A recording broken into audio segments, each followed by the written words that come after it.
Well, week 23, what a nightmare that was for me. I've got nothing right. Hopefully for week 24, I will do much better. I bet week 24 will start tomorrow night. So today's Monday. In fact, week 24, I didn't do a prediction video of that because I was too busy watching Arsenal v Man United. I mean, it was a good game. I simply couldn't take my eyes off it, guys. But still, here's my week 25 predictions. So here we go. Tottenham v Newcastle. Tottenham have been a bit dodgy of late, lost to Man United, found it difficult against Fulham, and have just been knocked out of the FA Cup by Palace. They've bottled it again, as have Newcastle, who have just been knocked out of the FA Cup by Watford. Tottenham will find it very difficult in the coming weeks without Harry Kane and Dele Alli, who are both out injured, but on the bright side, Son Heung-min is coming back, so there's a boost for them. They will definitely find it hard against a Newcastle team who are very well organised, but Newcastle are relegation threatened, so I really worry for them, although I think they will just about survive, so anything but a defeat will be good enough for them.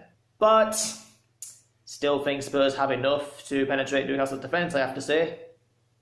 2-1 to Spurs. Brighton v Watford. Very tough one here, guys. It's been a good season for both of these sides. I think Brighton are safe already. I mean, I know they're 13th in the league, but 7 points from the drop zone. I think they're safe already. In fact, they might finish in the top half this season, so a win here against Watford will be a big boost for them. As for Watford, who are 7th in the league... 7th? What?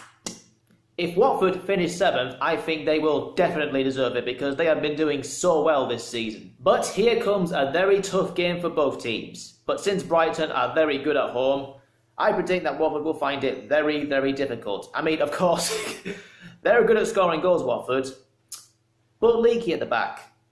So I think this will be an entertaining 2-2 draw. Burnley v Southampton. Another relegation 6-pointer. A few weeks ago, I didn't expect this game to be so tight, but now I am really struggling to think who will win this game. See, Burnley have certainly improved in recent weeks due to their terrible start to the season, but now they look like a team that might stay up. They may have a chance. So 3 points here will do them the world of good.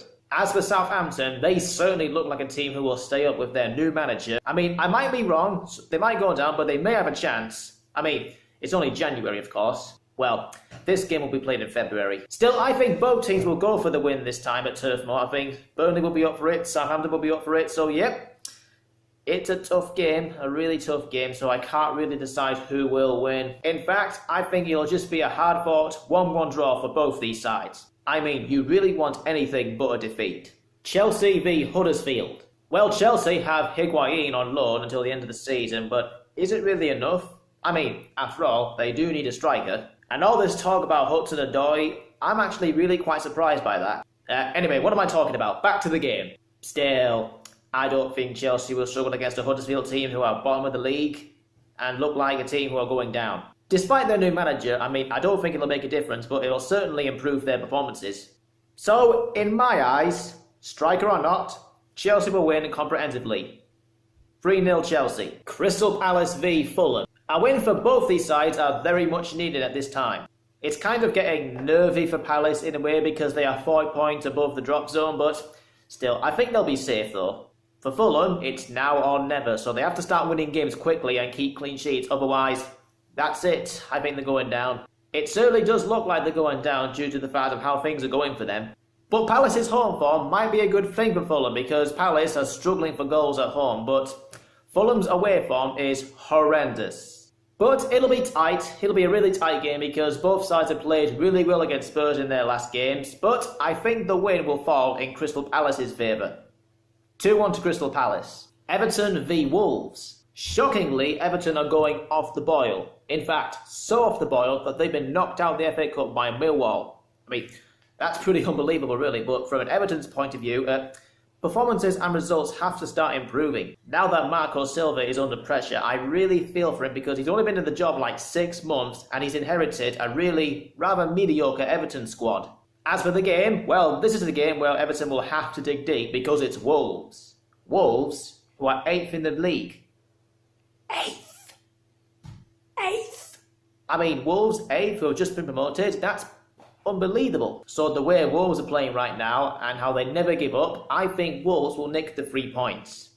2-1 to Wolves. Cardiff v Bournemouth. Bournemouth had picked up 3 precious points against West Ham last time out, so yeah, they are still alive for a top half finish, I have to say. In fact, that win against West Ham could be the upturn for good results to come. But they'll be facing a Cardiff side who have just been thrashed by Newcastle, as well as being knocked out of the FA Cup by Gillingham.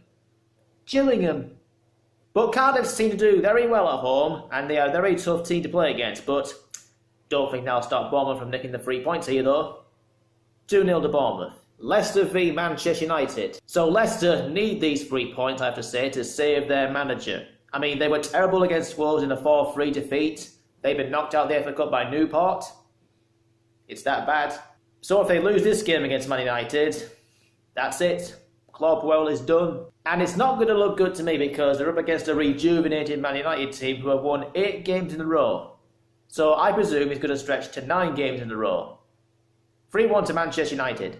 Manchester City v Arsenal. So Arsenal come into this game on the back of a bad defeat against Man United, which knocked them out of the FA Cup. Yeah, I've watched that game. Arsenal really didn't play well. I mean, Man United were very clinical in front of goal. Punished Arsenal for not taking their chances. But, despite all that, I think Arsenal will look to follow up on their win against Chelsea last time out. But against Man City, yeah, I don't think they'll stand a chance, even if they do play well. Since their 2 defeats in a row at Christmas, City have certainly gotten back on track. The main objective for Man City is to keep on winning games, keep closing the gap, and hope that Liverpool slip up.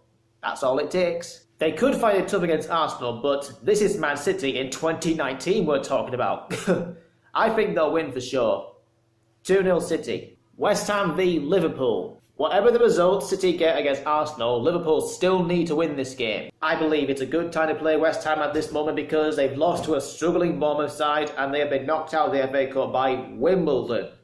Now that too was unbelievable. I mean, I didn't think that West Ham were going to be knocked out by Wimbledon. Liverpool haven't been at their best in recent weeks. They've lost to Man City, they lost to Wolves in the FA Cup. They found it very difficult against Brighton and Crystal Palace. But no matter, I still think they'll win here. See, if Liverpool want to win that title, they will have to keep on winning these games. That's all they need to do. 3-0 to Liverpool. So guys, there you have it. Those are my predictions for week 25 and also week 24, as you've seen at the start of the video. I mean, week 23 was really horrendous. I mean, such a nightmare. I've got nothing right in that week. But hopefully week 24 and 25, I actually get something right. Even if it's 2 or 3, I don't care. Get something right. And plus guys, that is actually it for this video. So please make sure you subscribe to the channel if you haven't already. Please leave a like and a comment down below. And I will see you guys next time. Peace.